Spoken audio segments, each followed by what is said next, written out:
Don't go upstairs, ma'am. They say the most dangerous woman in any room is the one everyone has already dismissed.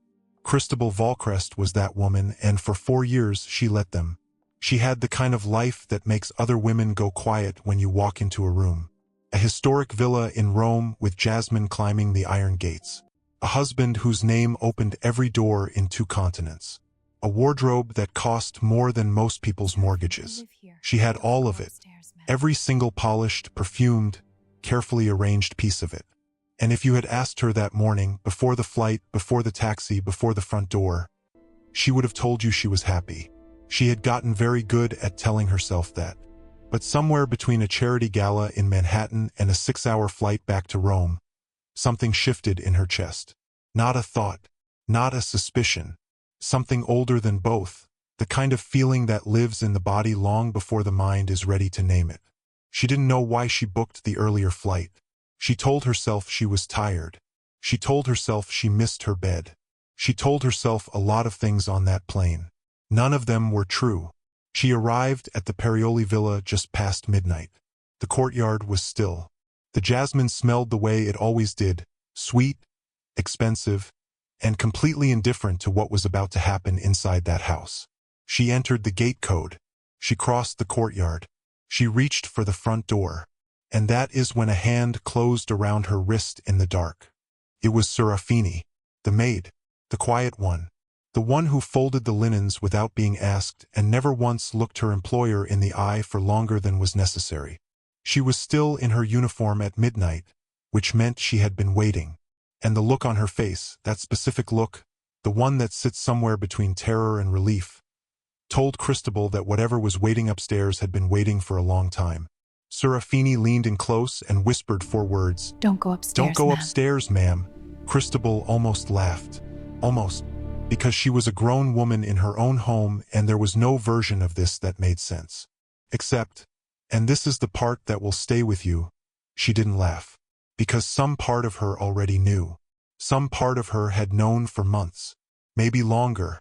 And right there, in the dark entrance hall of the most beautiful home she had ever lived in, Christabel Valcrest made the last comfortable decision of her life. She went upstairs anyway. What she saw through that cracked bedroom door didn't just break her heart.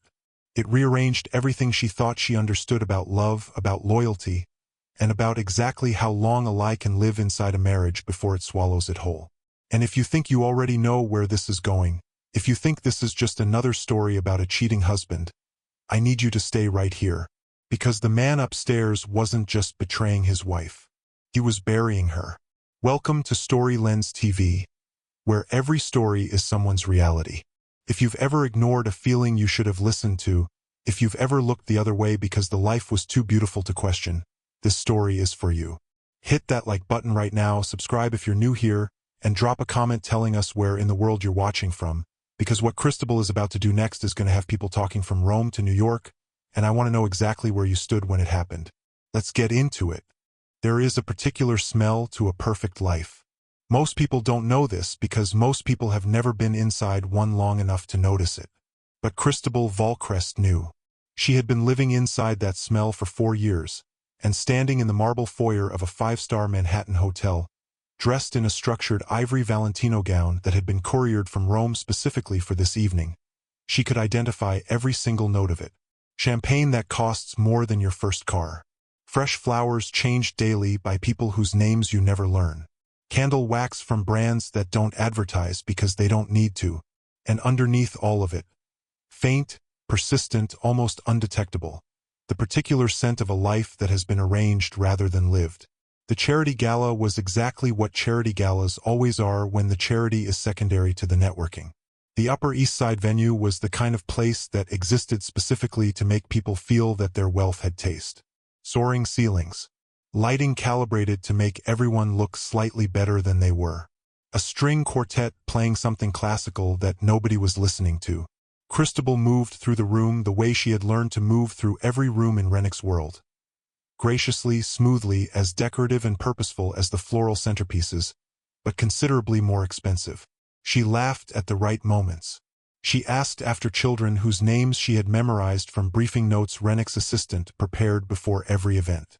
She held her champagne flute with the practiced ease of a woman who had long ago stopped drinking at these things because she needed to stay sharp, and had never once admitted that to anyone, including herself. She was magnificent at this. That was the honest truth, and somewhere beneath the performance, she knew it. Christabel Valcrest had once been the kind of woman who sat across from corporate fraud attorneys and dismantled their clients' financial narratives with the calm precision of a surgeon. She had built a reputation in forensic accounting that took 8 years and considerable sacrifice to construct. She had given it up, not all at once, which might have been noticeable, but gradually, the way comfortable women give things up, one reasonable compromise at a time, until the distance between who she had been and who she had become was so great that looking back at it was genuinely dizzying. She didn't look back. That was the arrangement she had made with herself. Rennick was across the room, the way Rennick was always across the room at these things.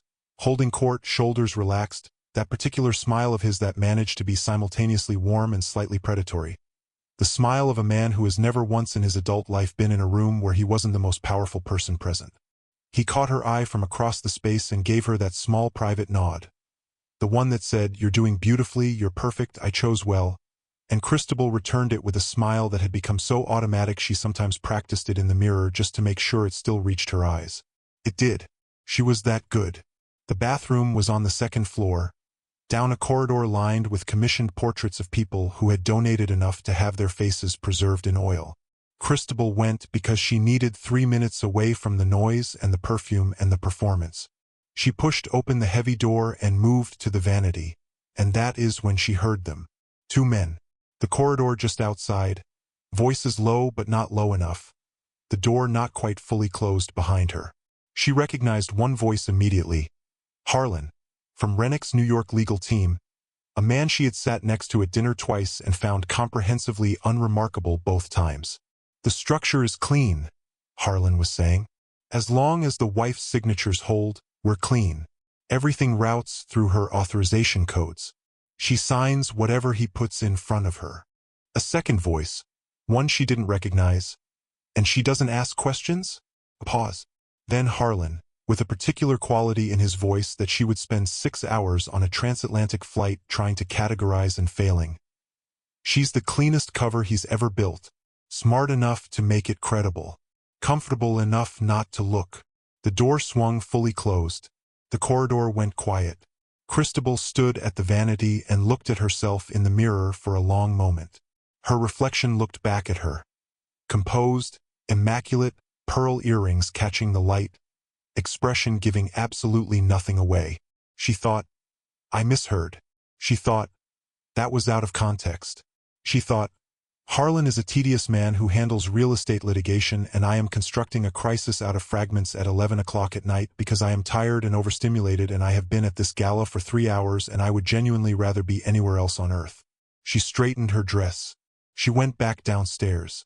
She laughed twice more, shook for more hands, and said goodnight to Rennick with a kiss on his cheek that tasted of his cologne and 4 years of practiced domesticity. She went up to the hotel suite, and at 1 o'clock in the morning, sitting on the edge of the bed with her heels still on, she opened her laptop and booked the first available flight back to Rome. Her hands were completely steady. Her mind was telling her body she was overreacting, but her body had stopped listening to her mind somewhere between the vanity mirror and the hotel suite door, and it booked the flight anyway.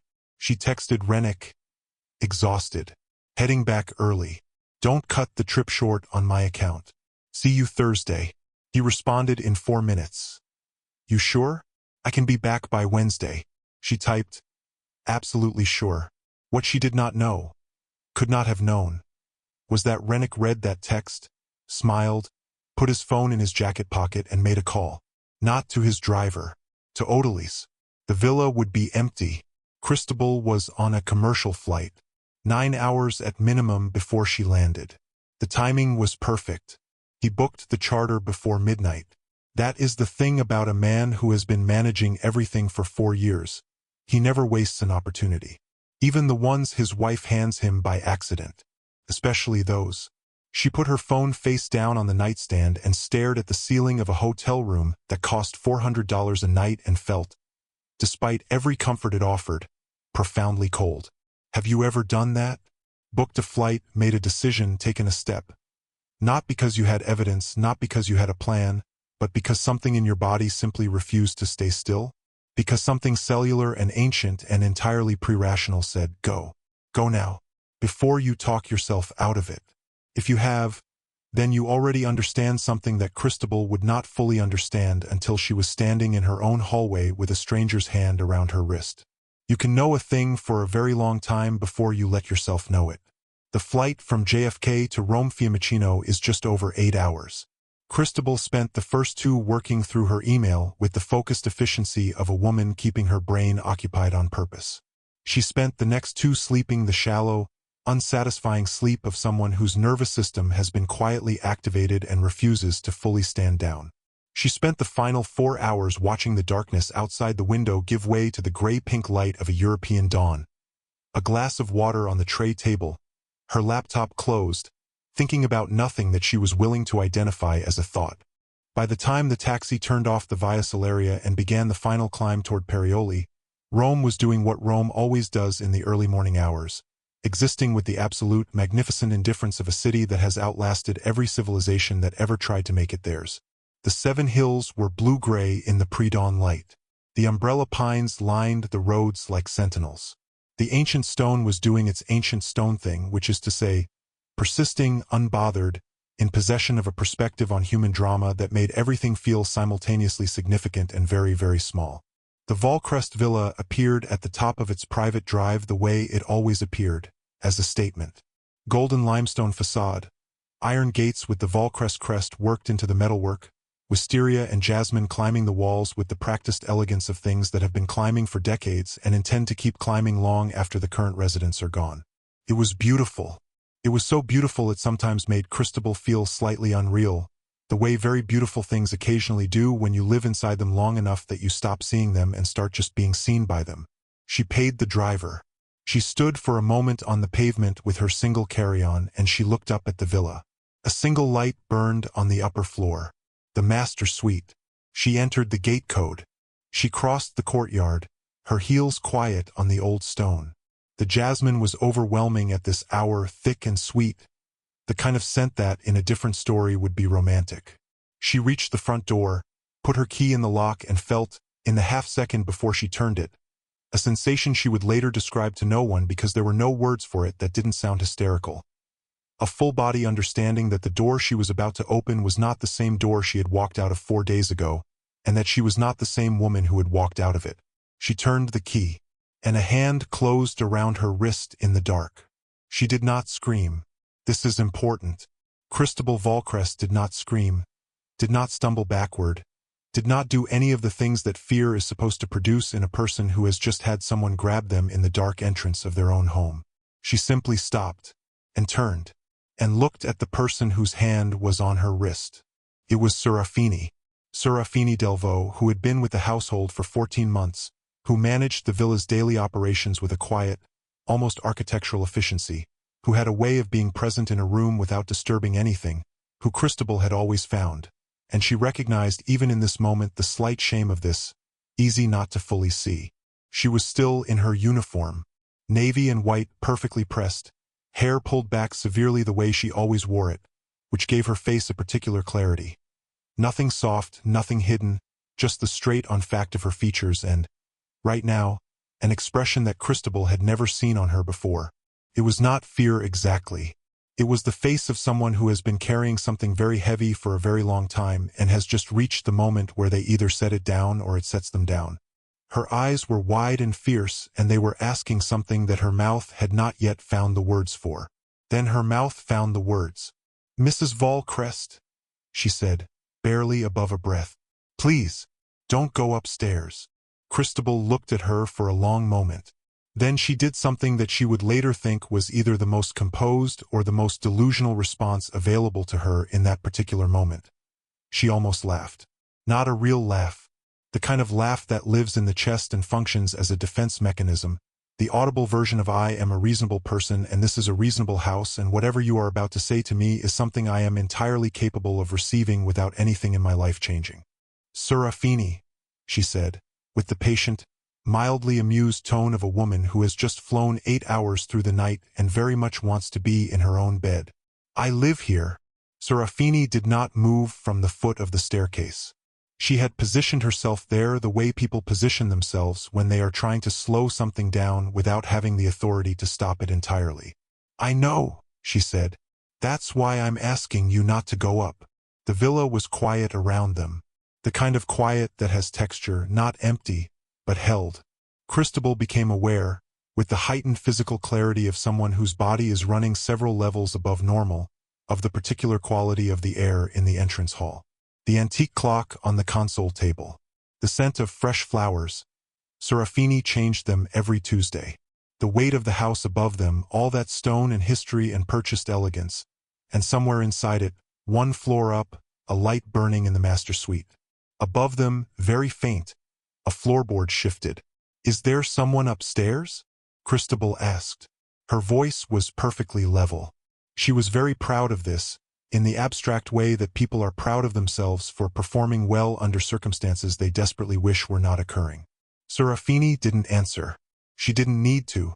The answer was in her eyes, wide, fierce, and carrying the particular combination of terror and determination of someone who has rehearsed this moment many times and finds, now that it is actually happening, that rehearsal was not sufficient preparation.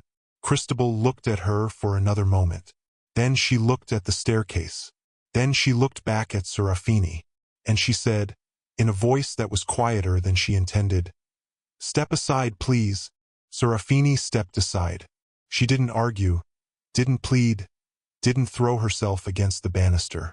She was too intelligent for any of that, and she understood, Christabel could see that she understood, that this moment had its own momentum and that no one in this entrance hall had the power to stop it.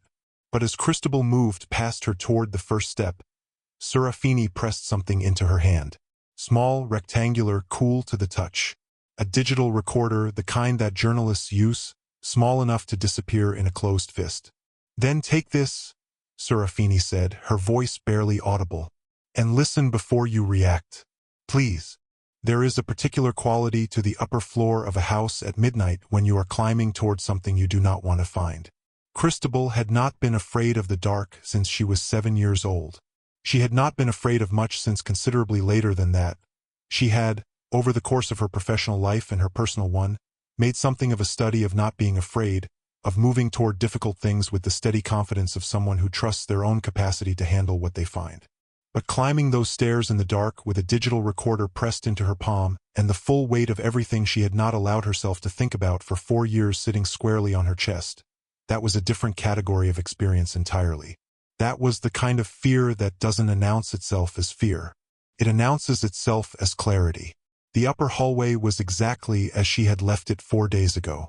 Venetian plaster walls in a warm ivory that Christabel had chosen herself from a sample book 2 years ago. Original oil paintings in gilded frames. The long runner of antique Hurrique carpet that had cost an amount she now found, in retrospect, almost comically obscene. Moonlight came through the arched window at the end of the hall and pooled on the floor in a long rectangle that her feet moved through without sound. The door to the master suite was ajar. Amber light in the gap, candles, not the overhead, which meant deliberate atmosphere, which meant intentional seduction, which meant the kind of planning that is its own devastating category of information. And beneath that candlelight, sounds. Not voices yet. Something more immediate than voices. The low, uninhibited sound of two people who are completely certain they are alone, who have stopped performing for anyone, who have given themselves over entirely to each other with the comfortable ease of something that has happened many times before and is expected to happen many times again. Christabel moved to the gap the way she had moved through boardrooms and deposition suites and uncomfortable dinner parties throughout her life, with the controlled stillness of a woman who has been keeping herself very still for a very long time. She looked through the door. The master suite was her room. She had chosen the linen. She had sourced the antique dressing table from a dealer in Trastevere. She had spent 2 hours selecting the specific shade of the Venetian plaster on those walls. She knew every corner of that room the way you know a space you have lived inside intimately, the way the morning light moved across the ceiling, the specific creak of the third floorboard near the window, the smell of the candles she had ordered from a small shop near the Pantheon because she had stood in that shop one afternoon and thought, this is the kind of detail that makes a house feel like a home. Rennick was in the bed. In her bed. In the bed she had made her home. He was not alone, and what Christabel was now looking at through the gap in her own bedroom door was not a suggestion of intimacy, not a charged glance across a room, not something that could be reinterpreted or explained away. It was explicit and physical and completely, devastatingly real. Her husband and another woman, the candlelight from Christabel's candles moving across their skin, Rennick's hand moving through dark hair that was not Christabel's, a sound escaping the woman beneath him that landed in Christabel's chest like something structural giving way. The woman was dark-haired, in her early 40s, with the kind of composed physical confidence that belongs to someone who is entirely accustomed to being looked at. She was not composed now. She had surrendered composure entirely, her head tilted back against the pillow, one hand gripping the headboard of Christabel's bed. Her voice low and unguarded and absolutely present in a way that told Christabel with horrible clarity that this was not a first time and not a careful time and not a guilty time. This was comfortable. This was practiced. This was a relationship that had its own rhythms and its own ease and its own private language of touch that had been built over time in Christabel's house, in Christabel's room, on Christabel's schedule, while Christabel was at galas and charity dinners and board lunches being the cleanest cover he had ever built. And Christabel stood at the door and absorbed it.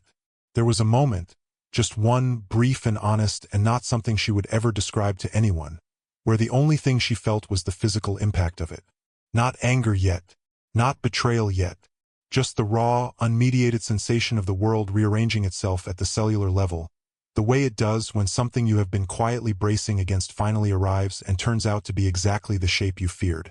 A sharp pressure behind the sternum. A sudden specific awareness of how much space her own body occupied in the world, how present and physical and entirely alone she was, standing in the hallway of her own home in a coat she hadn't taken off yet, holding a digital recorder in her fist, watching her husband be present with another woman in a way he had not been present with her in longer than she was prepared to count.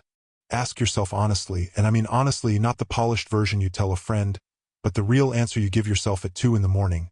Have you ever looked at someone you loved and seen, in one unguarded moment, how little of themselves they were actually giving you? How much they were holding back, redirecting, reserving for something or someone else? Because that is what Christabel was looking at. Not just the body of it, the ease of it, the intimacy of it, the specific, unperformable comfort of two people who have chosen each other repeatedly and privately over a long period of time. That was what broke her, not what she saw. How familiar it looked. Then they spoke. And what she heard was so far beyond what she had been bracing for that it required its own separate reckoning entirely. The woman reached for a glass of wine from the bedside table, Christabel's bedside table, with the marquetry inlay she had found at an antique market in the Borghese Quarter, and said, in a voice that had returned to professional register with the practiced speed of someone who switches modes as easily as changing channels, the Rome accounts. She signed all of them? Rennick shifted against the pillow, unhurried, entirely comfortable, a man in full possession of his evening. Everyone. For years. A pause that contained something close to amusement. She's thorough, I'll give her that. Ironic, given that she used to be an accountant. You'd think the professional instincts would have kicked in at some point. He said it the way people say things when they are completely certain they cannot be heard. The way people discuss tools when the tools are not in the room. The woman, and the shift in her voice from the sounds of minutes ago to this cool precision was its own specific horror, the horror of watching someone reassemble their professional self over the wreckage of what had just happened in that bed, did not share his amusement. And when the investigation moves to closing phase, Rennick reached for his own wine, casual as ordering dessert. Then Christabel Valcrest becomes the most cooperative criminal suspect in Rome, he said. Or the most convicted one. Depends on how her lawyer plays it. A brief, comfortable pause, the pause of a man who has thought this through thoroughly and found it satisfactory. Either way, I'll be in Dubai. In Christabel's fist, the recorder. She pressed the button. Her thumb found it without her looking, the way your body knows how to do things when your mind has gone somewhere else entirely. She stood at that door for 4 more minutes. She heard everything. She heard her own name used as a legal category. She heard the architecture of 4 years described in the businesslike language of a transaction that had been structured, monitored, and was now approaching its designed conclusion.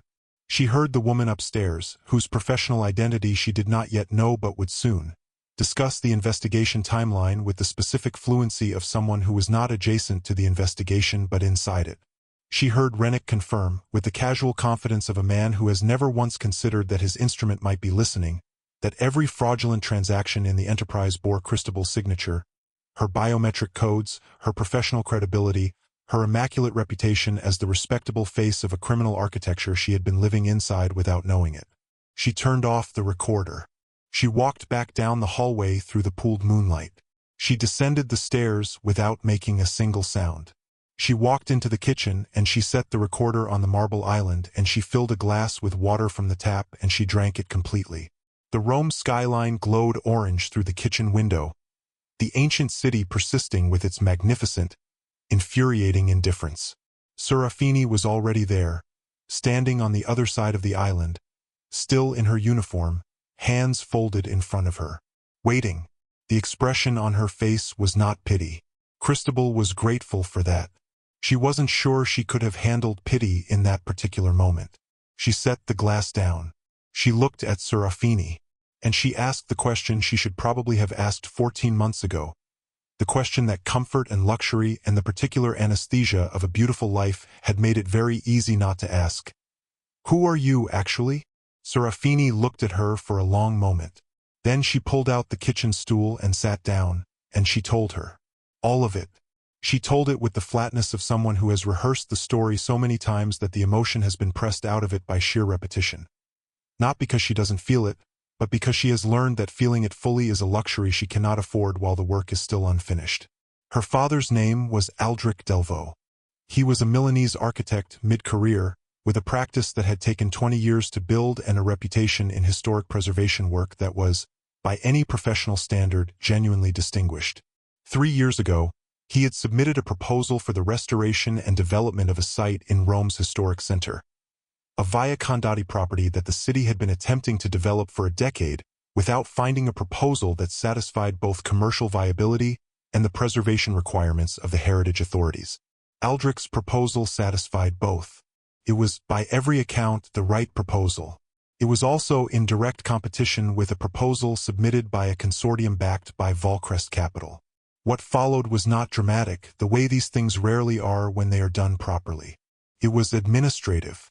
A series of reports from a structural engineering firm that Rennick's legal team had retained, questioning the load-bearing calculations in Aldrich's designs. A complaint filed with the Milan Architectural Board, citing the same reports. A second complaint. The third. The reports were fabricated. Serafini had known this for 2 years and could now prove it. But fabrication is only provable after the fact, and the fact arrived too late. By the time Aldrich had assembled the documentation to challenge the reports, no firm in Milan would associate with him. The board's investigation had been quietly escalated by people whose escalation Rennick's network had quietly facilitated. The permit went to Volcrest Capital. Aldrich's practice closed within 6 months. He died on a Tuesday morning in his studio apartment in the Navigli district. He left a letter for Serafini. She had not brought the letter with her tonight. She recited 3 lines of it from memory, with the flat precision of someone who has rehearsed grief into something that can be carried, and then stopped, not because she was losing composure, but because 3 lines were sufficient, and she had learned that sufficient was enough. The kitchen was very quiet. The refrigerator hummed. Outside, somewhere in the Roman dark, a scooter engine rose and faded. Christabel stood at the marble island and looked at the recorder and looked at Serafini and thought about 14 months. 14 months of morning coffee prepared correctly without being asked. 14 months of laundry managed silently, of the household running at a standard of care that Christabel had accepted as a fact of her environment the way she accepted the quality of the light through the terrace windows.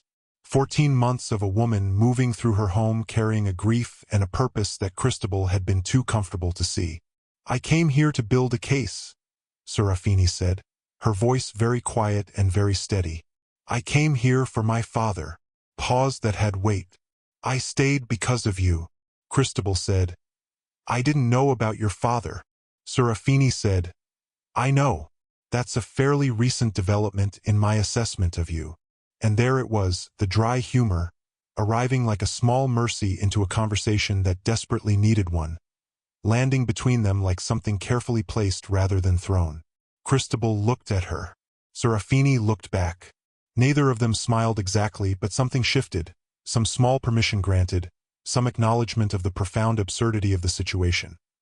A woman who came to a house to build a case against its owner and ended up staying to save its owner's wife, and the wife who had been sleepwalking through her own life for 4 years now standing in her kitchen at 2 in the morning beginning, with genuine urgency, to wake up. Think about that for a moment, because this is the part of the story that is not specific to Christabel Valcrest, the part that belongs to every person who has ever had someone in their life they didn't fully look at. The cleaner, the assistant, the colleague in the background, the person who watches you every day and sees the version of your life you have become too accustomed to examine. How well do you actually know the people in the margins of your daily existence? Because Serafini had watched Christabel for 14 months. She had watched her make coffee alone on Sunday mornings while Rennick took calls in his study. She had watched her come home from 37 social events in 14 months with the specific exhaustion of a person who has been performing rather than living. She had watched her sit on the terrace in the evenings with a book she sometimes didn't open for an hour at a time, looking at the Roman skyline with the expression of someone gazing at something they love but cannot quite reach. And somewhere in those 14 months, what Serafini had come expecting to find: a complicit wife, an informed accomplice, a woman who had made peace with the cost of her comfort because she was in on it, had given way entirely to the truth. She had found a woman who was not in on it. A woman who had been selected precisely because she was the kind of person who could be trusted not to look too closely. A woman who had been, in the most specific and deliberate sense, used. Serafini opened her laptop. 3 weeks of recordings. Organized by date. Timestamped. Transcribed by Serafini herself in the small hours of the mornings after, working in the laundry room with earbuds in while the household slept. Conversations between Rennick and his legal team. Between Rennick and the woman upstairs, whose name Serafini now gave Christabel, Odalise Renner. Between Rennick and associates whose names Christabel recognized from the gala circuit and would need several minutes to reconcile with what she was now hearing them say. Everything. Neat, documented, and organized by a woman who had her father's precision if not his profession.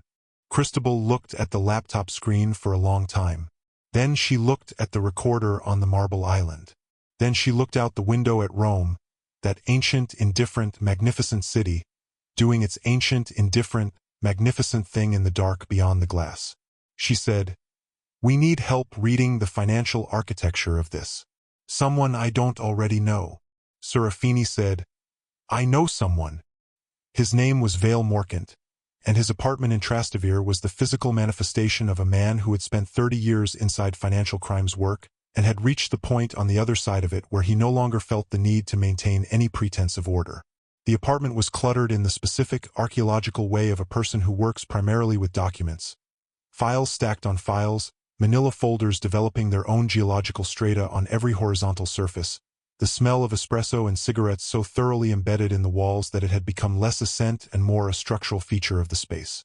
Maps of Rome's historic development district pinned to a corkboard above the desk, covered in handwritten annotations and connected by strings of different colors, with Rennick's shell company names appearing at intervals like stations on a transit map that led, in every direction, to the same destination.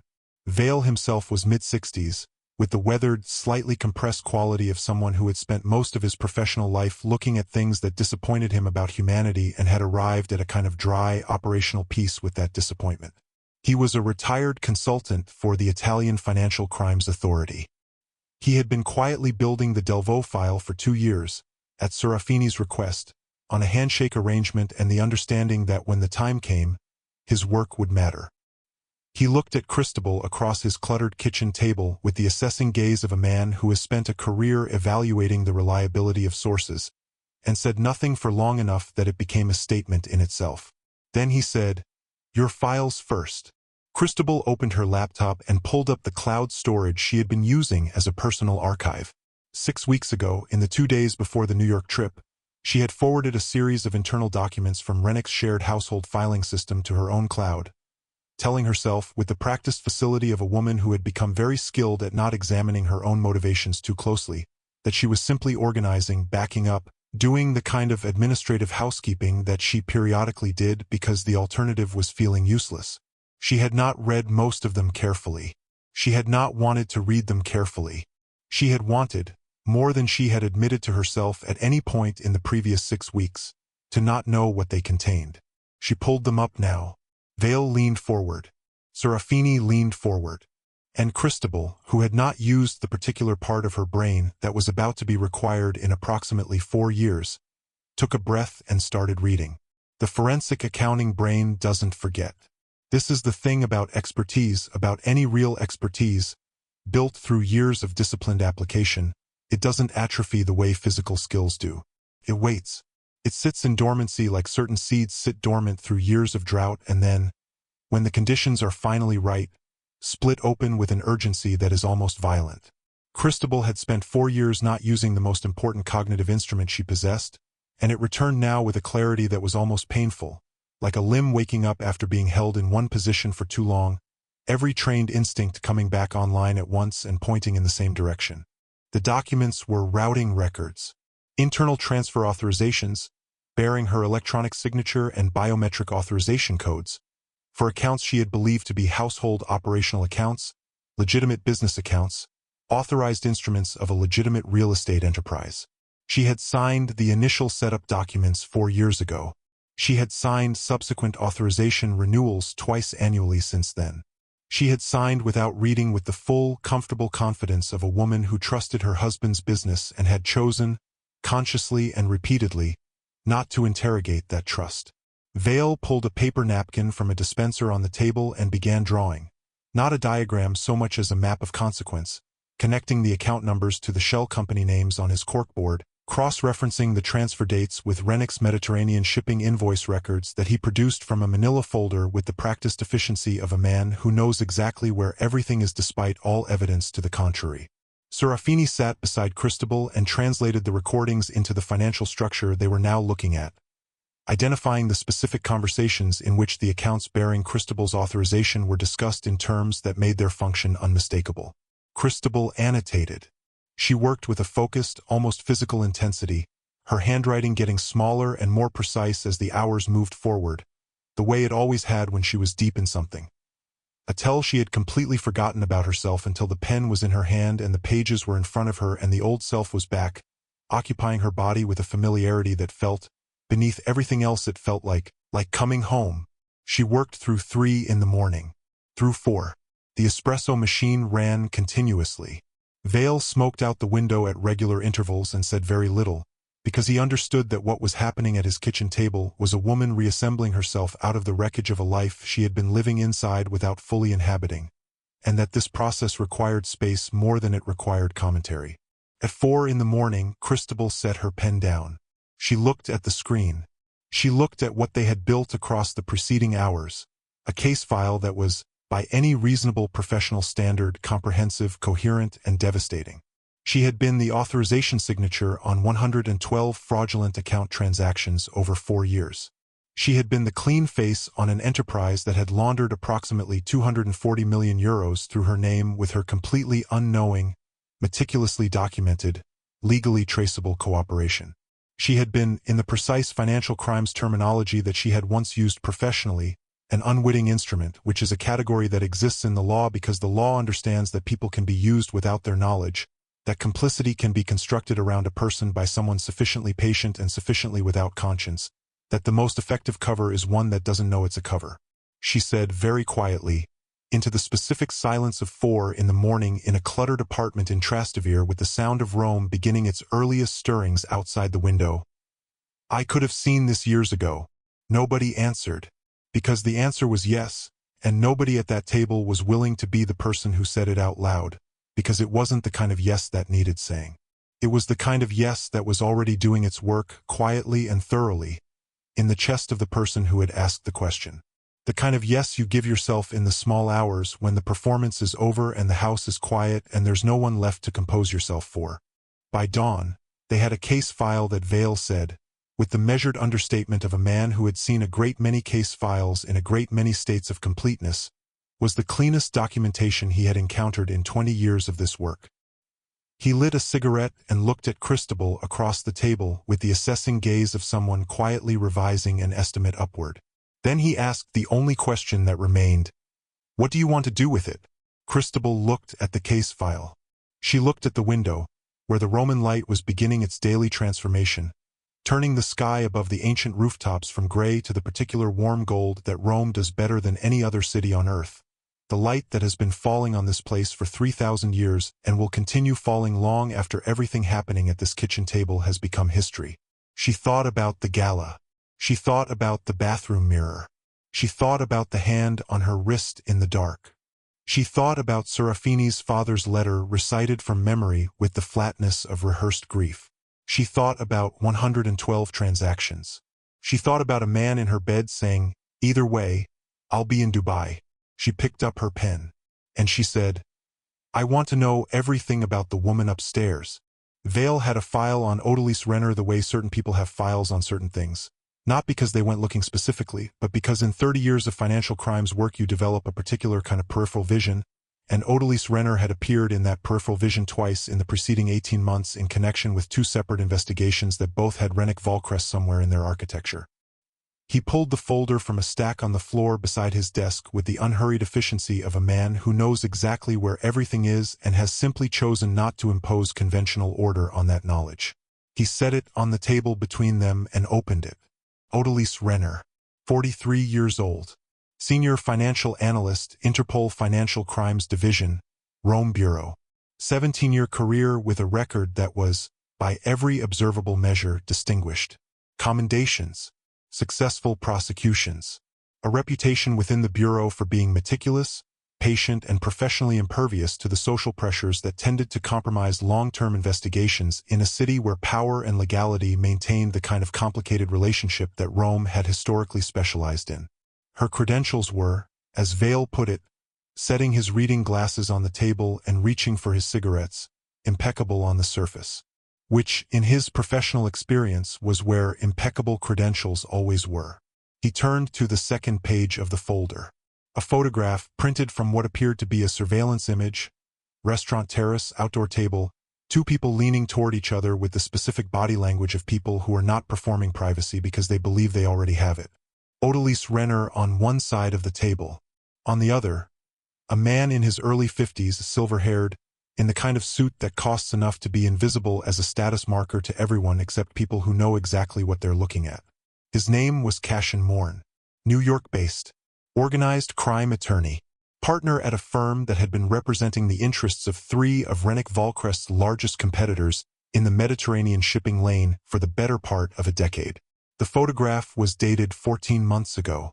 The restaurant was in the Prati district, 3 kilometers from Odalise Renner's Rome apartment and considerably farther than that from any innocent explanation. Christabel looked at the photograph for a long time. Then she looked at Vale. Then she looked at Serafini.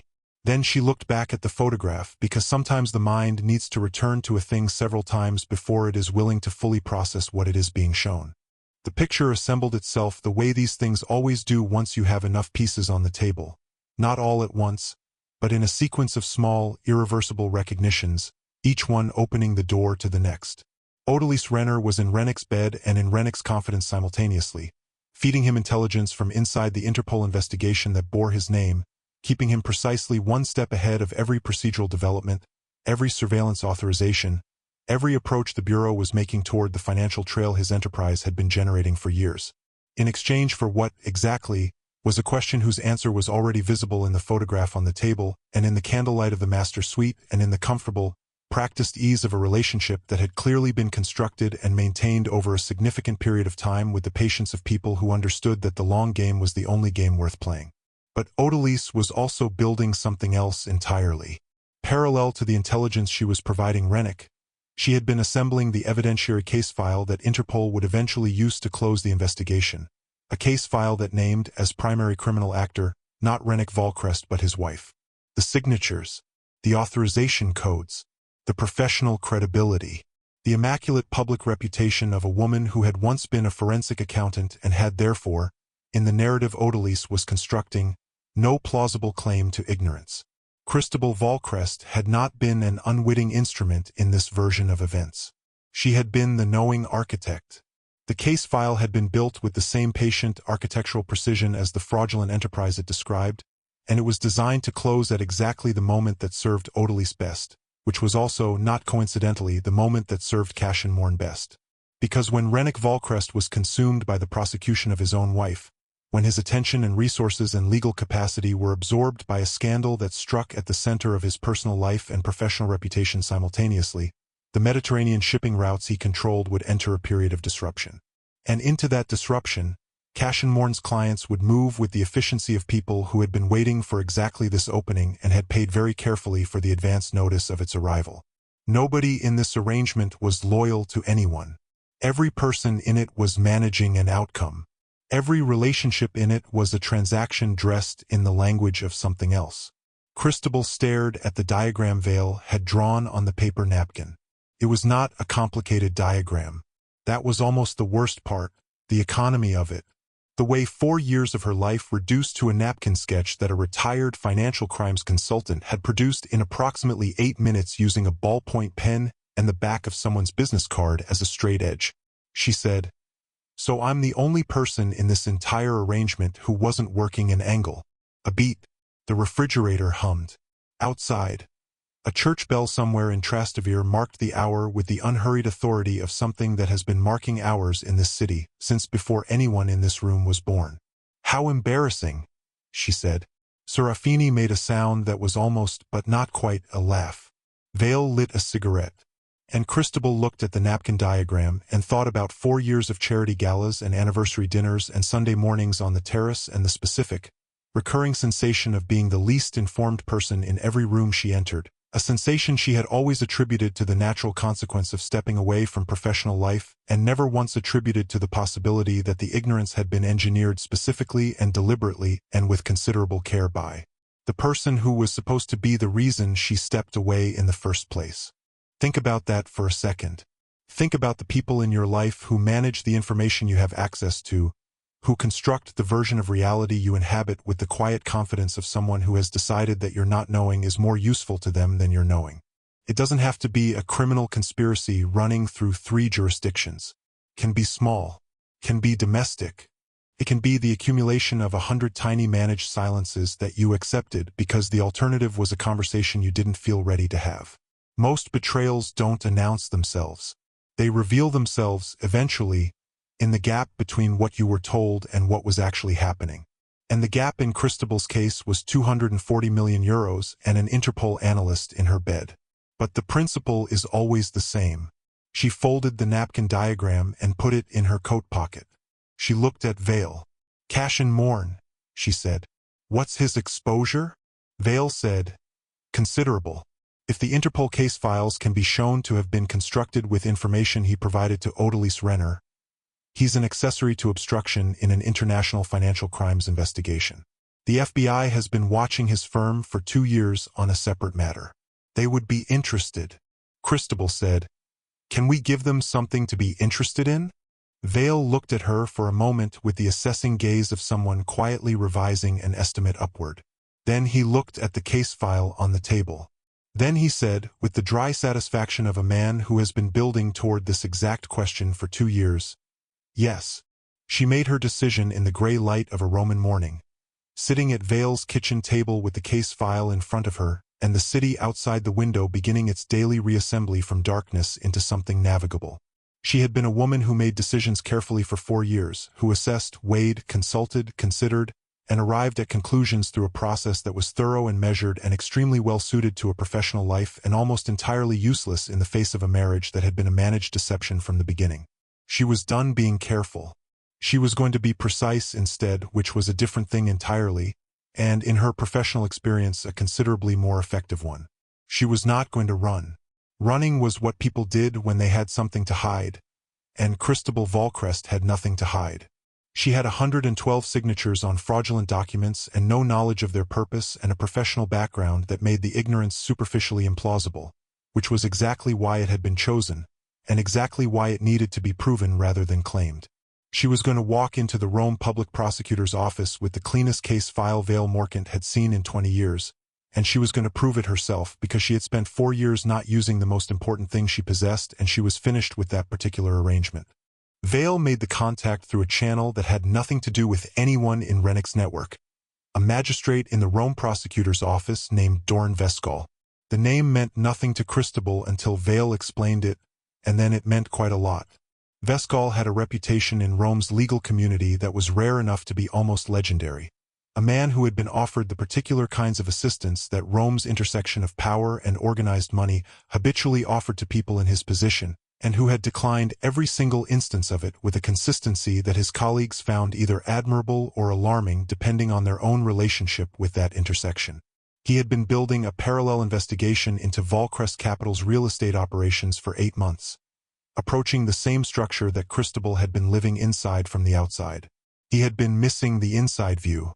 The appointment was arranged for the following morning in Veskal's private office, because the courthouse had ears that Veskal had learned over 8 months not to trust entirely. The office was on a quiet street in the Prati district, on the 3rd floor of a building that had once been a printing house and still smelled faintly of old ink beneath the aged wood and cold stone. Veskal himself was in his late 50s, compact, with the particular stillness of someone who has learned that patience is an active discipline rather than the absence of action. He shook Christabel's hand and looked at her with an assessment that was thorough, professionally courteous, and not remotely what she was used to receiving in rooms full of Rennick's associates, where the assessment of her had always been conducted primarily in terms of her decorative function. He offered coffee. She accepted. He sat down and looked at the case file she placed on his desk and said, "Take me through it." She took him through it. No lawyer, because a lawyer would have managed the presentation, and what Christabel needed Veskal to see was not a managed presentation but the raw architecture of the thing. The account structures, the routing records, the authorization trail, the recordings, the full 3 weeks of Serafini's documentation laid against the financial evidence like a translation key that made every transaction's purpose unmistakable. She spoke for 40 minutes without interruption, in the precise, unhurried language of someone who has spent years inside this kind of material and whose professional fluency had returned with the urgency of something that had been waiting rather than lost. Not her victimhood, not her grief, her expertise. The thing that had been selected against, weaponized, and discarded as irrelevant. She was using it now. When she finished, Veskal was silent for a long time. The kind of silence that is active processing rather than absence of response. A man moving through what he has just heard with methodical attention, looking for the weak points, the unsupported claims, the places where the architecture required reinforcement. Christabel waited. She had learned, in 8 years of professional practice, that the silence after a presentation was information. Finally Veskal said, "You understand what you're giving up?" Christabel said, "I understand what I'm keeping." He opened his desk drawer and produced a document that told her, with the specific clarity of a thing prepared in advance, that he had been waiting for exactly this conversation. The immunity agreement was thorough, full cooperation, complete documentation, testimony available for both Roman and American proceedings. In exchange, immunity from prosecution on all counts related to the Volcrest Capital investigation, and the legal right to retain all personal assets predating her marriage. Her forensic accounting textbooks, her mother's earrings, a photograph from before. Everything else, the villa, the accounts, the accumulated material evidence of 4 years of beautiful, arranged, carefully constructed life, returned to the state. She picked up the pen. It felt heavier than anything she had held in recent memory. Not because she was uncertain, because certainty about the destruction of your own life has a particular weight that uncertainty never quite achieves. She signed. Veskal said, "We'll need 48 hours to position." Christabel stood, straightening her coat with the automatic composure of a woman who straightens her coat regardless of circumstances because some habits are structural rather than aesthetic. "Then we have 48 hours, she said. "Don't waste them." She walked out of the building into the Prati morning and stood on the pavement for a moment in the pale Roman sunlight, which was falling on the ancient stone with its usual magnificent indifference to the specific human dramas occurring beneath it. She thought about the next 48 hours. Then she went back to the villa, because the performance required one final act, and she was, as had been established, extraordinary at this. Rennick was in the kitchen when she arrived, attempting coffee badly, in the specific way of a man who has never needed to learn because the learning had always been done by someone else. He looked up when she came in and smiled the warm, practiced smile she had once found genuinely reassuring and now read with the cold fluency of someone who has recently spent a night learning the precise mechanism behind it. He kissed her cheek. She let him. She was very still inside the familiar smell of his cologne. The same one, the expensive one, the one that had been the smell of safety for 4 years, and she felt, beneath the operational calm, something that surprised her. Not nothing, but something complicated and specifically human, the grief of a love that had been real on one side even when it was constructed on the other. She let herself feel it for exactly as long as it took to cross the kitchen and pour her own coffee. Then she set it aside. There was work to do. The day passed in the performance of normalcy, a performance so polished after 4 years of repetition that it required almost no conscious effort, which was both a professional achievement and the saddest thing she could currently identify about her own life. Rennick was warm, attentive, completely certain that the world was arranged exactly as he believed it to be, and his certainty had, in the past, been the primary reason the world had generally complied. She watched him operate through the day with the clear, cold attention of someone who is seeing a thing for the last time and wishes to remember exactly how it looked. That night, late, after dinner and the wine and the comfortable routines of a household that believed itself intact, Rennick came to her. She heard the guest room door open. Quiet, unhurried, the specific quality of a man moving through his own house in the dark with the ease of complete ownership. She was lying in the dark with the immunity agreement already signed and delivered and the 48 hours already counting down and every element of what was coming arranged and in motion. And she was also, in this specific moment, simply a woman in a bed in the dark with the complicated truth of 4 years pressing on her chest. He came to the edge of the bed and she could see the shape of him in the thin light from the window, the familiar outline of him, the shoulders and the tilt of his head and all the physical knowledge that 4 years of sleeping beside someone deposits in the body whether you intend it to or not. "You've been somewhere else all day," he said quietly. She said, "I'm here now," and she was. That was the specific cruelty and complexity of what followed. She was entirely, physically present in a way that had very little to do with performance and a great deal to do with the particular human capacity to grieve a thing while it is still happening, to want the last of something even knowing what it has cost you. He lay down beside her and she turned toward him in the dark the way she had turned toward him for 4 years, the body's memory operating below the level of decision, below the level of the immunity agreement and the case file and the 48 hours, in the older, more animal register of 2 people who have shared a bed and a life and a physical language that, whatever else it was built on, was also real. His hands found her the way they always found her, with the ease of accumulated familiarity, and she let herself be found. She let herself be completely present in the warm dark of the last night of her marriage. Not performing desire but feeling it, which was its own devastating category of complexity, the specific grief of wanting something you are in the process of dismantling. His mouth at her collarbone and her hands in his hair and her body entirely honest even when everything around it was built on a lie. She held nothing back. She gave him the full, unmanaged truth of her physical self in the dark while her mind held the quiet, steady knowledge of what the morning after tomorrow would bring. And the combination of those 2 things, the body's complete presence and the mind's complete clarity, was the most intimate and the most devastating thing that had happened to her in 4 years of marriage. More intimate than any of it. More devastating than the door that had been ajar. Afterward she lay very still beside him while his breathing slowed and evened into sleep, and she looked at the ceiling of the guest room in the dark and she thought, "I gave you that. That was real. And you will never know that it was the truest thing I gave you, and the last." She did not sleep. She lay in the dark and she let the grief be the size it actually was, without managing it, without composing herself, without the performance of anything. She gave herself that. Then, when the Roman sky outside the window began its first gray suggestion of dawn, she got up, quietly, and went to make coffee, and the 48 hours continued their counting. Serafini moved through the villa in those final 2 days with the same quiet, invisible efficiency she had always moved through it. But if you watched her carefully, which Cristobal now did because she was watching everything carefully, there was a quality to her movement that was different from the preceding 14 months. It was the quality of completion, of a person finishing something. She worked with a precision that was almost ceremonial, and Cristobal recognized it because she felt it in herself, Two women in the final hours of an arrangement that had required everything of both of them, moving through the last motions of it with the focused attention of people who understand that how you finish a thing matters as much as how you began it.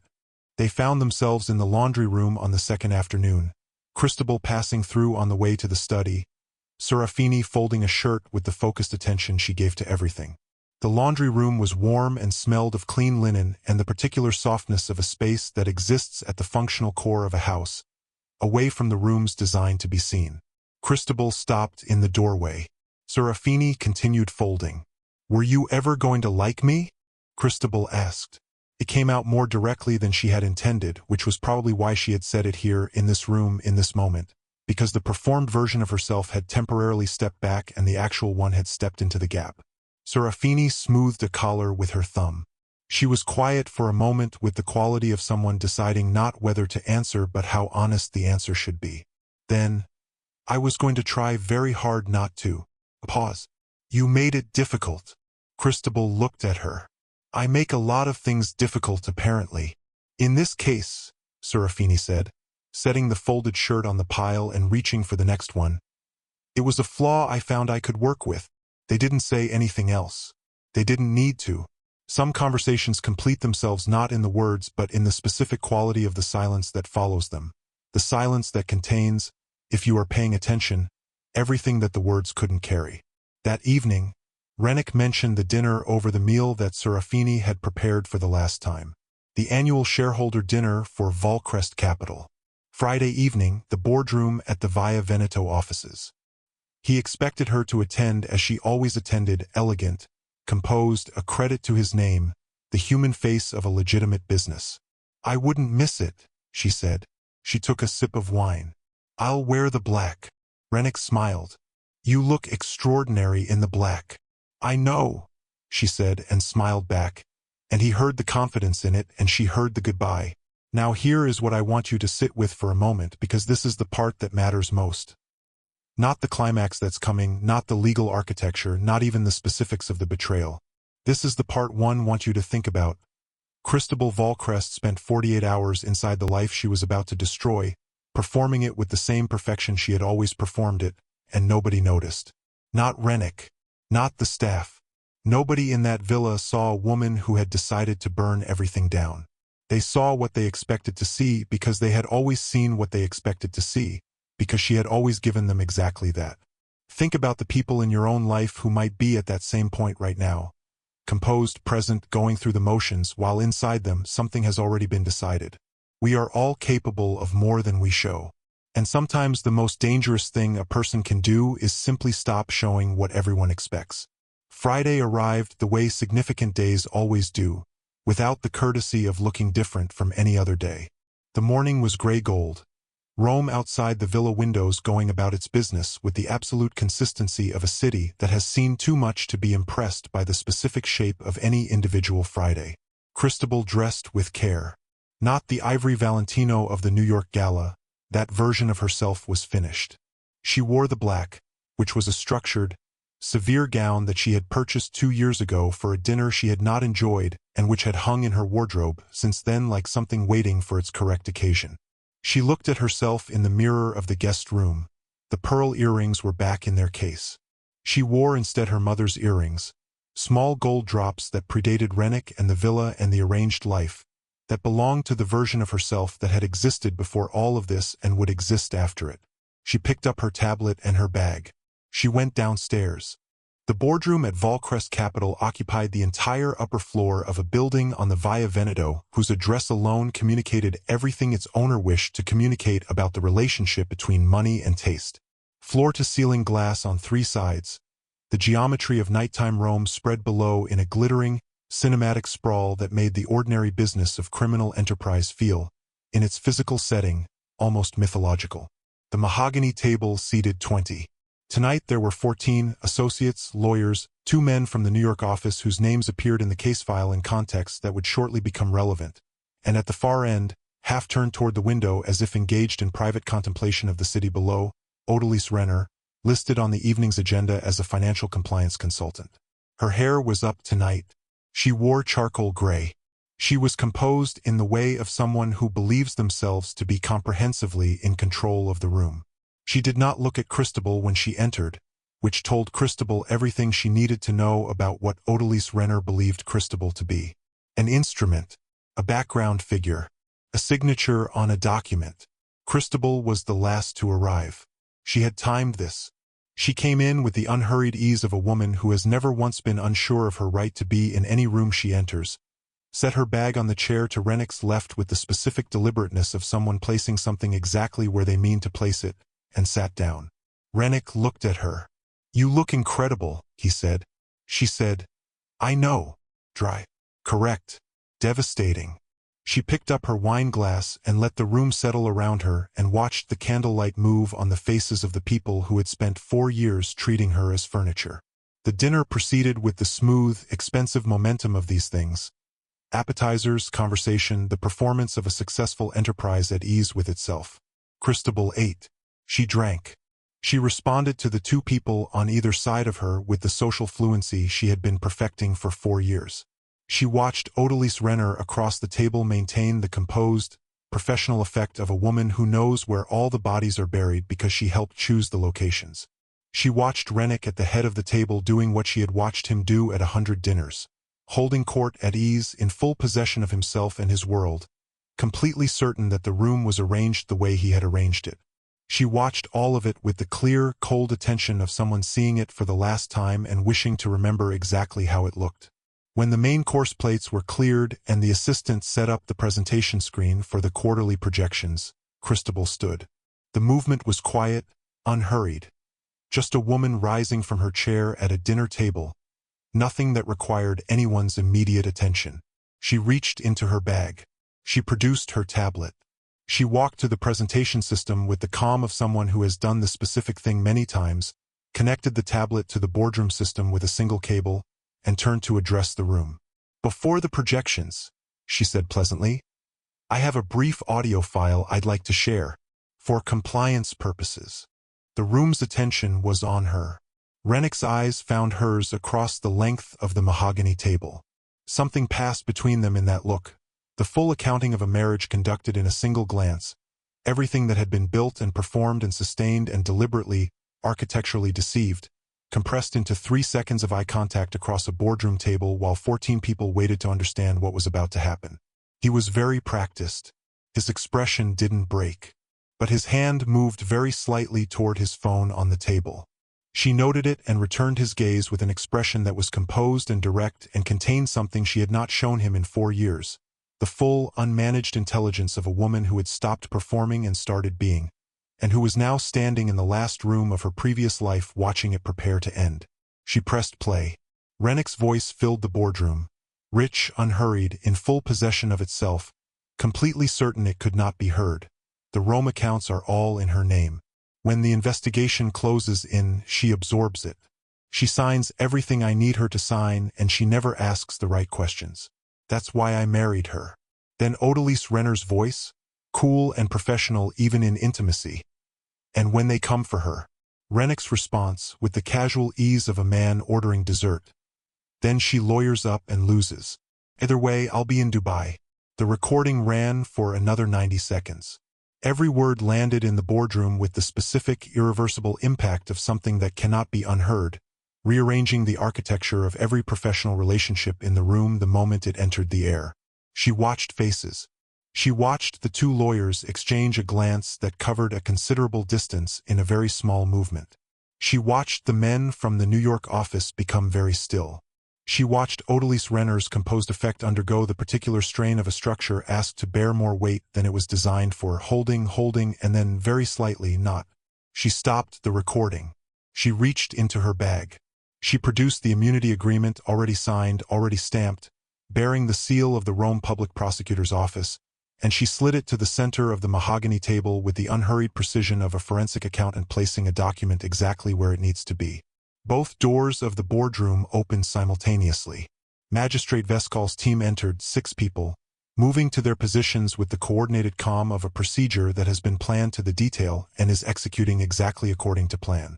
Veskal himself entered last, through the left door, and stood just inside it with the stillness of a man who has spent 8 months building toward this room and finds, now that he is in it, no need for anything theatrical. Rennick stood. This was instinct, the physical response of a man whose authority has never in his adult life been challenged in his own room.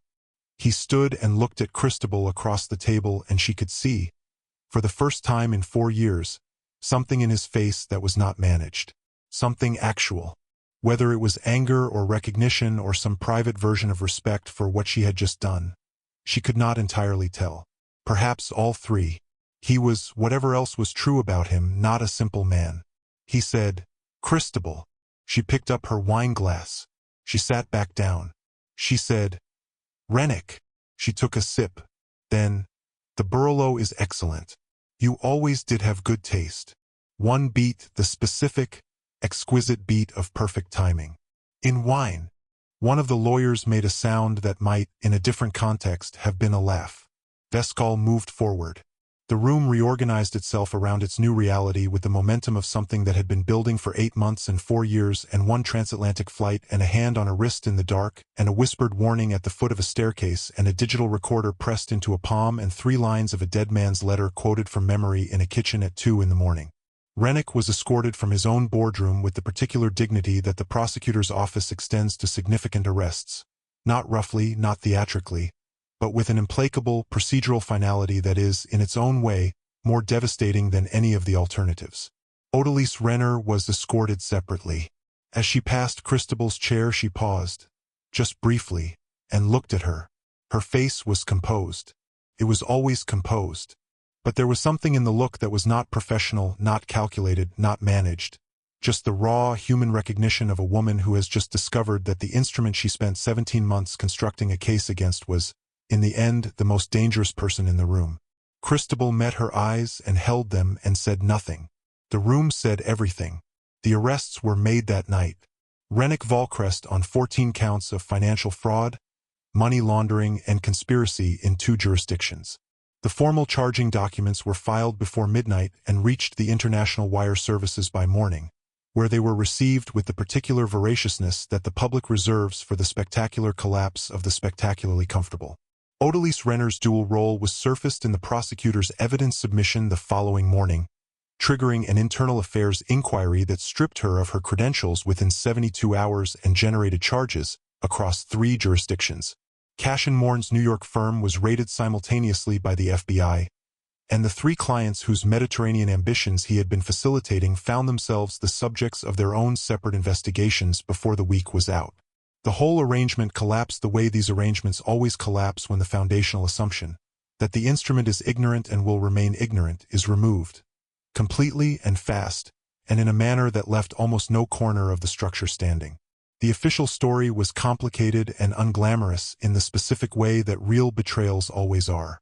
There was no clean narrative available to the journalists who covered it, no satisfying villain arc, no moment of cinematic confrontation that captured everything the situation contained.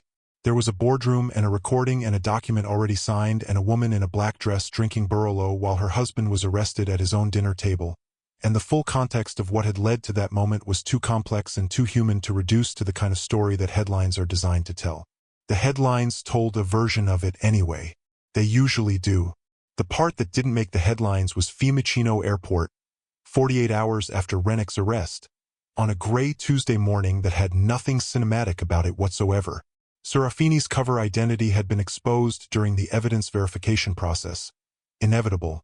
The consequence of a mission that had required fabricated credentials to begin and could not now, in the full light of prosecutorial scrutiny, maintain that fabrication. Her visa was fraudulent. Her employment records were fabricated. The Italian Immigration Authority had a process for these situations, and it was not a process that made exceptions for mitigating circumstances, however substantial those circumstances were. Christabel drove her to the airport herself. They drove through Rome in the early morning with the city going about its business around them, the delivery trucks and the commuters and the ancient stone doing its ancient stone thing, indifferent and beautiful and entirely unchanged. And they did not talk very much because there was nothing left that needed saying, and they both knew it. At the departure's drop-off, Christabel put the car in park and they sat for a moment in the kind of stillness that announces itself as the end of something. Serafini looked at her hands in her lap. She was not in her uniform. She was in her own clothes, a dark coat and trousers that belonged to Sophia Delvaux rather than the household staff of the Valcrest villa, and she looked, Christabel thought, like herself. Whatever that meant. Whatever it costs a person to spend 14 months being someone else, and whatever it looks like when they stop. "You're going to be fine," Serafini said. Not a reassurance. A statement of assessment from someone who had been watching Christabel Valcrest carefully for 14 months and had formed a professional opinion. Christabel said, "I'm going to be broke, publicly humiliated, and alone in a house that's going to be seized within 6 months." Serafini said, "Yes, but fine." Christabel considered this. She thought about the forensic accounting textbooks in the suitcase upstairs. She thought about the New York law firm that Vale had mentioned, obliquely, without pressure. She thought about the specific irreplaceable sensation of sitting at a kitchen table at 4 in the morning with a case file and a pen and the full use of the most important thing she had. The thing that had been dormant for 4 years and had come back with the urgency of something that had been waiting rather than lost. She said, "Yes, but fine." They embraced once, briefly, in the clumsy, genuine way of two women who have not yet learned how to be friends but have already been through something that most friends never experience. Something that exists in a category of shared human experience that doesn't have a social script because it happens too specifically to be scripted in advance. The embrace was awkward and real and over quickly because Serafini had a flight and Christabel had a life to begin dismantling in an orderly fashion. Christabel watched her go through the departure's door. She watched until the door closed. Then she sat in the car in the drop-off zone for 3 minutes with her hands on the wheel and the engine off, looking at nothing in particular, allowing herself the full private weight of everything that had happened without performing composure for anyone because there was no one in the car and no function for performance in the absence of an audience. She felt the weight of it. She let it be exactly the size it was. Then she started the car and drove back toward Rome. The villa was quieter than it had ever been. Most of the staff had been given notice, paid in full and released with the particular bureaucratic gentleness of a household that is closing rather than operating. The kitchen, which Serafini had maintained at a standard that Christabel had never once consciously appreciated until it was no longer maintained, had the specific emptiness of a room that has recently been very well cared for and is now simply waiting. The art on the walls had small adhesive tags on their frames, each bearing a quart inventory reference number. The Hurry carpet runner had been photographed and catalogued. The antique dressing table from the Trastevere dealer, Christabel's discovery, Christabel's taste, purchased with money that had turned out to belong to a criminal enterprise, had a tag on its leg. She had packed the suitcase the night before with the things that predated Rennick and would survive him. Her forensic accounting textbooks, 7 of them heavy and well annotated, the physical record of 8 years of professional development that she had carried into a marriage and set aside and was now carrying out again, which was, she thought, probably the most accurate metaphor available for what the preceding 4 years had actually been. Her mother's earrings, in the small velvet pouch she had kept them in since her mother died. A photograph from before, herself and a friend at a conference in Brussels, both of them slightly blurry with the movement of being caught mid-laugh, existing in that photograph with a completeness and an unself-consciousness that Christabel looked at now and recognized as something she had had and then, for 4 years, traded away. She would like it back. She thought she might, in time, be able to find it. She took the suitcase to the terrace. She sat in the chair she had always sat in, the one that faced the city rather than the garden, the one from which Rome was most legible. She opened the last bottle of wine she would drink in this house, not the Burlo, which had been seized along with everything else that had entered her life after Rennick, but a simple Vermentino she had bought herself from a small shop near Vale's apartment the morning after the case file was finished, paid for with her own money, belonging entirely to her. She poured a glass. She sat with it and looked at Rome and let the evening do its evening thing. The hills going blue, the stone warming gold, the lights beginning their nightly reassertion of the city's presence against the darkening sky. Her phone buzzed. A New York number she didn't recognize. A message from a financial crimes law firm. They had been given her name by a mutual contact. They were working a complex European financial crimes case. They needed a forensic accountant with specific experience in Mediterranean shell company structures and Italian regulatory frameworks. Would she be available to discuss? She looked at the city. She took a breath. She thought about the pen at Vescal's desk, heavier than anything. She thought about the annotation in the margins of the case file at 4 in the morning.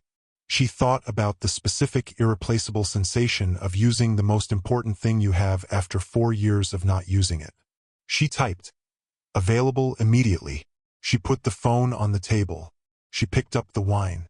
She looked at Rome in the evening light, the 7 hills, the umbrella pines, the ancient stone persisting with its magnificent, infuriating, beautiful indifference to the specific human dramas occurring beneath it. She thought, at least this is real. And that, finally, was enough. They say the most dangerous woman in any room is the one everyone has already dismissed. Christabel Valcrest picked up her suitcase, walked down the marble stairs of the house that was no longer hers, and stepped into the Roman morning like a woman who had finally, stopped being dismissed, especially by herself. Here is the question I want to leave you with today, and I want you to sit with it honestly. Not the polished version you would tell someone else, but the real answer you give yourself. Have you ever stayed in something, a relationship, a situation, a version of yourself, long past the moment your gut told you the truth because the life around it was too comfortable to question? Because Christabel's story is not really about a criminal conspiracy. It is about the cost of choosing comfort over clarity, and what it looks like when a woman finally chooses herself. Not because the choice is easy or clean or without loss, but because the alternative is continuing to be someone else's instrument in someone else's story.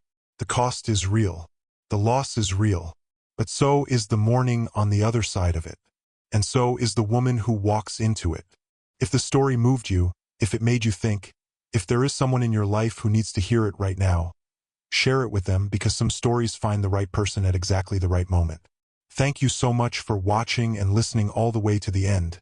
It genuinely means everything. If you haven't already, hit the like button, subscribe, and turn on the notification bell so you never miss a story. There are more coming, and they are all, in their own way, someone's reality.